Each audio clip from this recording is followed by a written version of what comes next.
Gününüz xeyirli olsun değerli izləyicilər. Bir xəbəri diqqətinizə çatdırıram.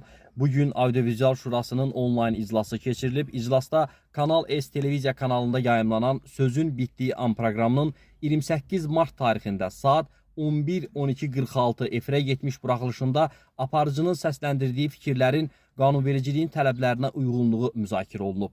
Bu barədə Audiovizual Şura məlumat yayıb. Bildirilib ki, müzakirələrdən sonra proqramda media haqqında Azərbaycan Respublikası Qanunun 14.1.4-cü maddəsinin tələblərinin, yəni irqi, dini, mənşə, cinsi, etnik və digər ayrı-seçkilik təbliğ olunmamalıdır. Pozulmasının baş verdiyi ilə bağlı ümumi nəticəyə gəlinib. Aparıcı tərəfindən səslənən fikirlərdə etik davranış normalarından savayı gender bərabərliyi, hər hansı bir ayrı seçkiliyin təbliğinin yol verilməməsi ilə bağlı qanunvericilik tələblərinin kobud şəkildə pozulması aşkar edilib.